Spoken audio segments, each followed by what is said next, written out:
Donc je reprends notre entretien. On était branché sur la question des hommes et des femmes. En fin de compte, il y a des termes qui sont plutôt du langage de la femme ou du langage de l'homme, mais comme vous disiez, dans certains cas, parfois vous demandez pourquoi la personne a choisi ça, pourquoi quelqu'un a choisi un vocabulaire féminin alors qu'il est un homme ou inversement. Et c'est là-dessus que vous allez travailler aussi. Très simplement, c'est parce que finalement le yin et le yang est présent en chacun de nous et qu'il est tout à fait naturel que la femme ou l'homme soit attiré par soit le féminin si c'est un homme, soit le masculin si c'est une femme. Et exprime des qualités de l'autre nature. Ce qu'on va travailler en tant que coach, c'est notamment quand la personne en souffre.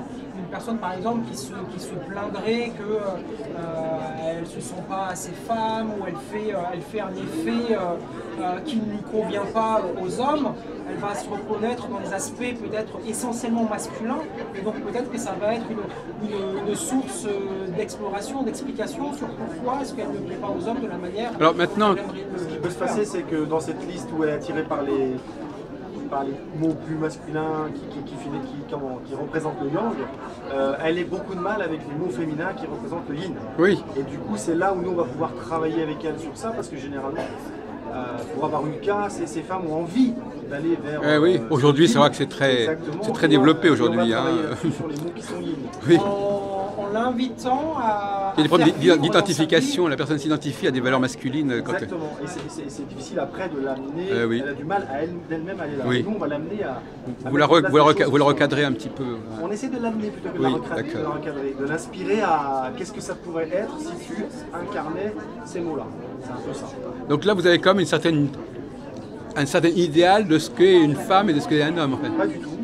Enfin, je veux dire, disons que vous voyez bien que qu'elle n'est pas typique d'une femme ou pas typique d'un homme. C'est-à-dire que les mots en fait, ils sont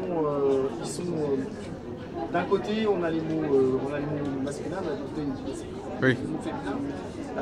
Si on sent que la femme est bien dans ce qu'elle a choisi, on n'en parle même pas. Ouais. Si on sent en revanche qu'elle a choisi ça et que elle voudrait bien ça mais qu'elle n'y va pas, là oui on va travailler. Si on ne travaille pas. Donc il n'y a pas de jugement par rapport au masculin, au féminin, il n'y a pas de. C'est pas normatif. Non, ce n'est pas normatif. Au contraire, surtout pas avec JP. L'élément sert à poser quelque chose et ensuite le travail vise à élargir. Ouais. Toujours élargir pour retrouver la liberté. On va vous mettre un millième de seconde dans une case pour mieux vous en faire sortir. C'est vraiment le but. C'est de dire, on fait un état des lieux. Oui. Il y a un état des lieux et derrière, voilà, on va ouvrir, on va aller explorer tout ce qui est possible. Alors vous disiez que vous aviez une histoire, c'est ça? Oui. Comment est née cette idée d'utiliser les éléments avec le coaching? Ma femme a passé son diplôme de maître shiatsu, donc elle est praticienne, et j'ai eu l'occasion pendant son mémoire de travailler avec elle sur coaching, shiatsu, donc elle faisait un shiatsu, et moi derrière j'avais les gens qui arrivaient donc avec un relâchement, une décontraction, et je faisais une séance de coaching. Et en faisant ces séances de coaching, je me suis un peu intéressé aux éléments et j'ai trouvé une richesse dans la caractérologie de l'élément, dans la description de l'élément, dans l'organe qu'il compose, parce que même l'organe a une signification. Par exemple, je vais vous prendre un exemple, l'intestin grêle, c'est l'organe qui trie, d'accord, dans notre corps. Il fait une sélection. Et bien c'est exactement ça. On peut, dans l'élément auquel il appartient, déterminer qu'effectivement cet élément-là, qui est le métal, a une tendance à être structuré, méthodique, et à trier et à organiser.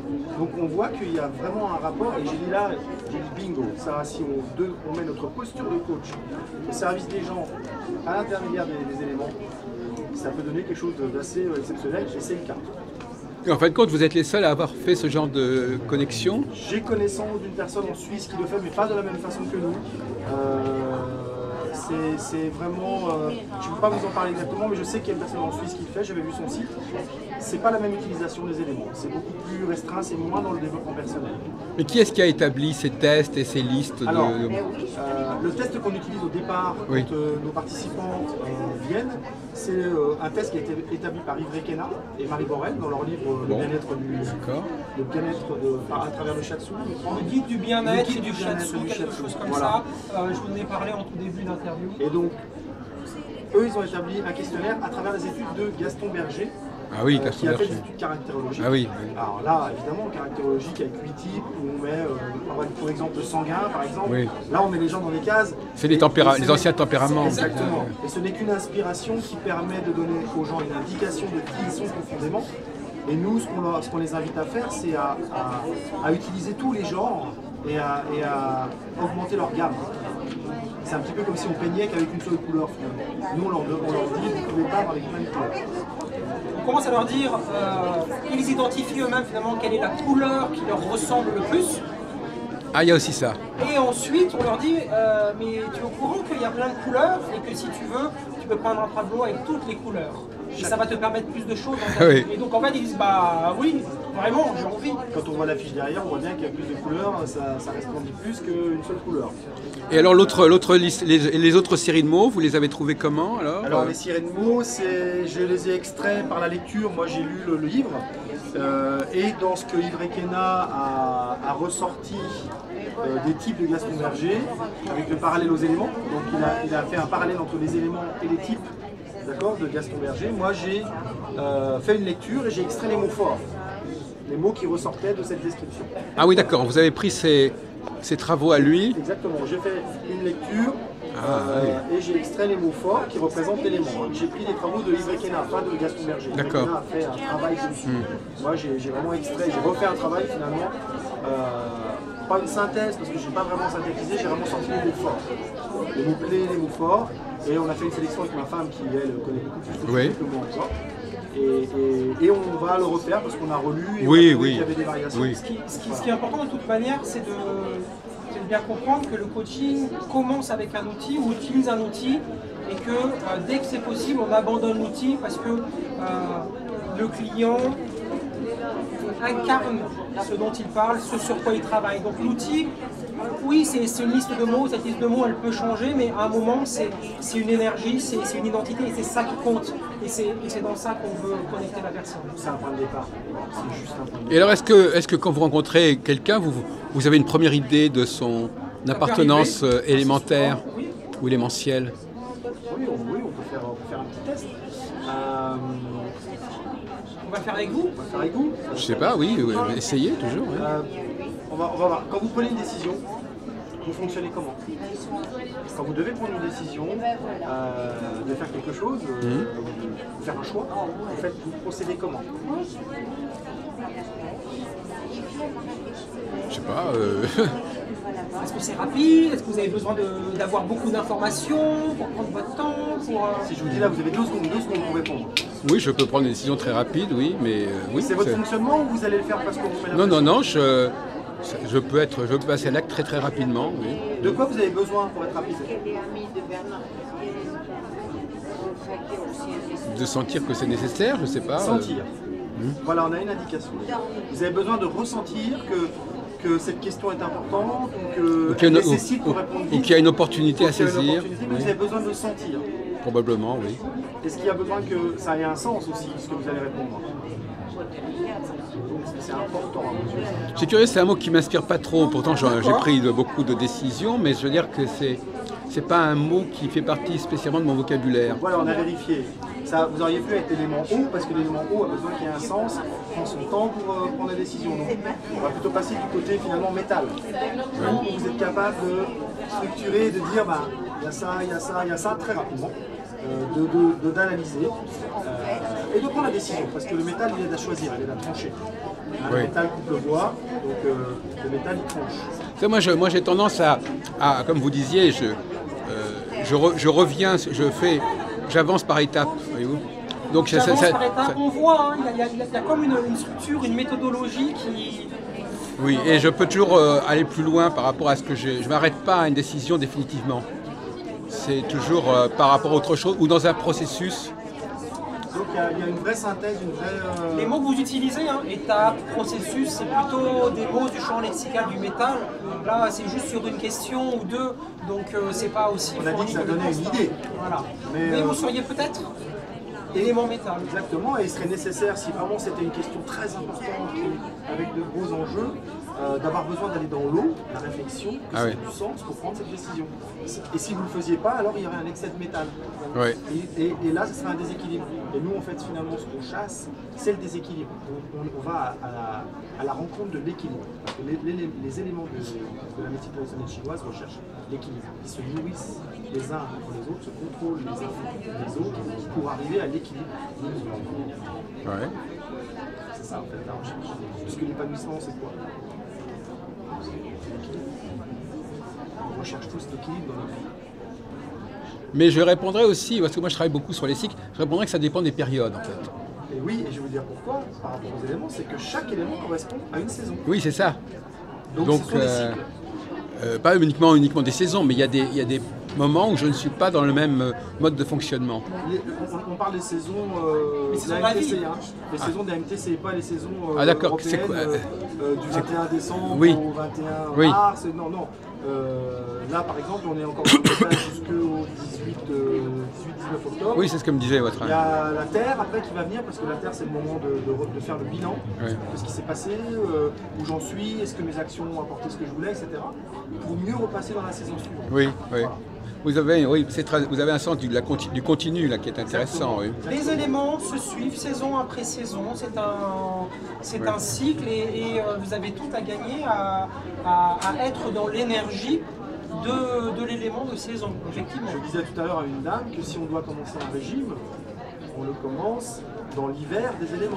Oui. Parce que les ours n'hivernent pas en été, ils hivernent en hiver. Oui, oui. Et on est plus apte à perdre du poids efficacement et à long terme si on commence un régime pendant l'hiver, parce que l'été sert à faire des réserves.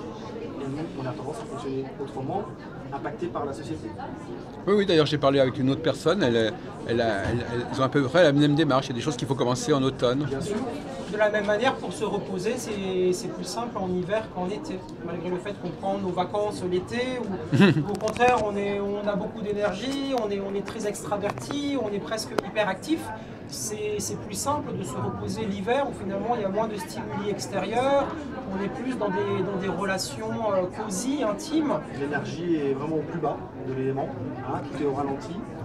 Est-ce que vous arrivez à connecter votre typologie à d'autres typologies comme le Sen, je sais pas, ou d'autres caractères comme les tempéraments? Est-ce que c'est une typologie spéciale ou est-ce il y a des liens? On pourrait dire par exemple ça correspond au sanguin ou ça correspond au bilieux. On peut aller, alors on l'a pas fait. Moi j'ai dans l'ambition de le faire, effectivement, d'aller un peu plus loin encore et de voir dans les types de gastroénergie, toujours, parce que le sanguin, Oui. il y a Le phlegmatique, enfin, il y a Mais ça c'est pas Gastroberger uniquement, c'est repris Non, déjà c'est pas Gastroberger c'est uniquement, Hippocrate tout ça. Oui. ça a été il en effectivement, a parlé, il en a parlé. Oui, d'accord. mais c'était pas le premier.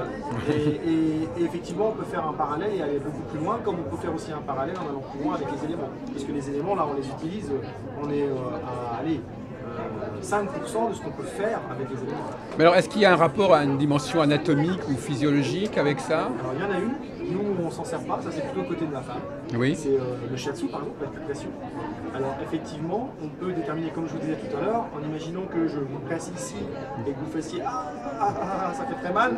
Je vous dirais, vous avez le gros intestin qui est très rempli. Le gros intestin, comme je vous l'ai dit, non, je ne vais pas dire l'intestin grêle. Le gros intestin, c'est les mémoires anciennes. Donc, ça peut être des gens qui ont du mal à évacuer ce qui reste, les problèmes, les conflits, leur difficulté dans le passé, etc. Et là, on va travailler. Le gros intestin, c'est le métal, donc on va travailler sur le métal, ça veut dire qu'il est trop présent. Et on va essayer d'aller travailler d'autres éléments pour qu'ils augmentent et que le métal perde un peu en puissance. Alors donc par conséquent, si par exemple quelqu'un est d'un certain élément, il sera particulièrement en phase quand la saison correspondra à son élément.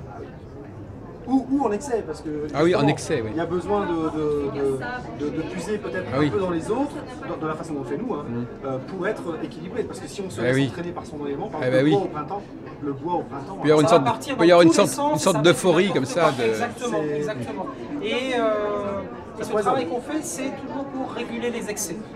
Réguler les insuffisances, réguler les excès, retrouver l'équilibre et l'harmonie. Toujours l'équilibre et l'harmonie. Finalement, le test sert à voir s'il y a un excès de présence ou un excès d'insuffisance. Et à partir de là, on va travailler les autres éléments pour réguler ça. et arriver à l'utiliser. Alors je reviens sur une question que je vous ai déjà posée, mais qui pour moi est assez préoccupante. Donc c'est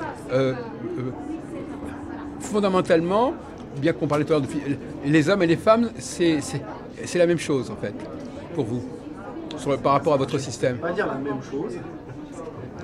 Non, mais je veux dire qu'on aimerait bien qu'on reprécise. D'un point de vue élémentaire, on va dire que d'un point de vue élémentaire, on a Ils la ne, même approche. ils ne prennent pas, c'est pas central pour vous cette question du sexe. Le côté féminin. Voilà, c'est ça. Non, parce que justement, on retrouve les deux et c'est pas l'approche que l'on a effectivement. Voilà, c'est ça. De distinguer homme, femme. Il y a l'être humain, il a les éléments et effectivement, il va y avoir des côtés yin, des côtés yang. Parce que moi j'appartiens à une école au contraire où c'est fondamental. C'est-à-dire que c'est la typologie par des principales. L'approche que l'on a nous à travers, il ne faut pas oublier qu'on a une approche de coaching, de développement personnel. Nous on a décidé de ne pas tenir Oui, d'accord, bien sûr. et de le travailler avec l'être tout entier, l'être humain. Oui, bien sûr. Oui. Et on pourrait, mais c'est encore un autre système que de Oui. mettre en case. Donc Oui. on a déjà le test, ça fait beaucoup de choses après. Non, mais c'est vrai qu'aujourd'hui, beaucoup de femmes n'aiment pas qu'on les considère comme femmes ou comme hommes. Donc ça leur convient assez bien qu'il y ait des typologies qui soient transgenres. Transversal, on va dire. Oui. Peut-être marcher. Ça leur convient mieux parce qu'elles ne se sentent pas menacées, elles ne se sentent pas classées comme hommes ou comme femmes. Quelque part, ces typologies-là sont là pour se substituer aux typologies masculin-féminin. Après, faut savoir que nous, on a à peu près 80% de femmes dans nos formations, dans nos stages. Ben justement, parce qu'elles elles veulent être perçues autrement que par la dimension sexuelle. Vrai, et donc par conséquent... effectivement, on n'a jamais eu ce problème de distinguer l'homme, la femme, effectivement. On n'a Ils jamais se eu de retrouvaient enfermés par le système. Ben, si vous mettiez en avant cette question-là, il n'y aurait pas le même public, il n'y aurait pas la même demande. En astrologie, c'est pareil, hein. Les gens viennent à l'astrologie, ils veulent être de tel et tel signe, mais ils ne veulent pas qu'on mette en avant le sexe. Et donc, de la même manière, j'ai envie de vous dire, ce qui est important aussi, c'est un travail que font certains de nos participants ou participantes, parce que c'est beaucoup de femmes. Tous les éléments sont bons. Il y a des personnes qui refusent, ça ne leur plaît pas qu'ils soient en majorité élément métal. Oui. L'élément métal, il est aussi bien que l'élément fin. Oui. C'est ce que j'expliquais hier pendant qu'on faisait la conférence sur les éléments. Si vous avez plein d'idées, que ça foisonne, vous êtes haut, vous avez plein d'idées là-haut, de rêves, etc., mais que jamais vous utilisez un peu le métal pour les trier, et puis établir un plan de voir qu'est-ce qui est la plus importante en ce moment, et puis après utiliser le bois pour passer à l'action, et être créatif dans l'utilisation de ces idées, voilà, vos idées, elles sont belles, elles sont grandes, elles restent toujours là-haut. On a besoin du métal, on a besoin du bois, on a besoin de l'eau, on a besoin de tous les éléments pour être équilibré et avoir un fonctionnement linéaire. Pas linéaire, mais fluide. Fluide et construit. Et vous n'avez pas d'autre structure du temps que la saison, que l'année? Vous ne travaillez pas sur des cycles de 7 ans, par exemple, ou de 3 ans Alors, c'est des cycles... c'est un autre niveau. Nous, on travaille vraiment qu'avec ce qu'a fait Requena. Il y a d'autres façons d'utiliser les éléments, mais ce n'est pas ce qu'on utilise. Donc, je ne peux pas en parler, parce que ça va brouiller les cartes. Vous savez, le coaching a une approche plutôt rapide. Dans le sens où une personne vient nous voir à un moment donné pour obtenir un résultat dans les 3 à 6 mois. Oui. Un an, c'est déjà très long pour un accompagnement de coaching. D'accord.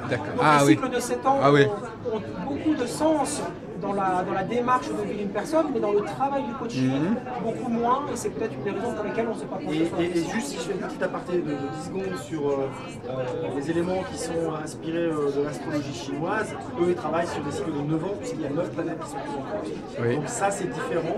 C'est vrai. On ne travaille pas sur... il y a les 7 planètes plus les 2 nœuds lunaires. Exactement. Donc 7 planètes plus Vega et Vénus, je ne suis pas aussi performant là. Il y a les 2 lunes, il y a le Soleil et la Lune, plus les 5 planètes, plus les nœuds lunaires, la tête et la queue du dragon, je sais pas. Mais il y a peut-être aussi des étoiles, mais je ne connais pas ça. Ça c'est plus technique, c'est quelqu'un comme Isabelle Lahadine par exemple a travaillé là-dessus. Oui. Qui forme les gens au shiatsu. C'est quelque chose que tu connais, Moi, mais qu'on n'utilise pas dans notre travail. Non. C'est un autre support Oui. pour déterminer l'élément. Donc Donc votre devise c'est le coaching de choc, c'est ça? Il y a une espèce de jeu de mots. On de coach. Onde de coach, c'est amusant. C'est vrai. Onde de choc. Chez le mot, il me semble qu'au début on a parlé de onde de choc, etc. Et puis ça s'est décliné, et puis onde, et puis on est deux, et puis on s'est dit on est deux coachs. Onde de coach, c'est venu au bout d'une dizaine de mots en 20-25 minutes. Et ça correspond à ce que nous disent les gens qui reviennent nous voir, à cet effet qu'on fait parfois de provoquer une prise de conscience ou un changement, voire même une transformation rapidement. La personne qui est notre voisine, elle est venue à une conférence de présentation, donc à la base ça dure pas longtemps, on offre un contenu qui est d'une nature quand même très très limitée, et suite à la présentation... L'exercice c'était les rêves, on leur demandait d'échanger un rêve le plus fou, et elle a levé la main pour témoigner, et suite à ça, ça a enclenché et elle est explosante maintenant. Et vous-même, vous travaillez ensemble ou chacun séparément? Alors on travaille ensemble, comme là. Non, mais je veux dire que quand vous recevez quelqu'un, vous êtes deux?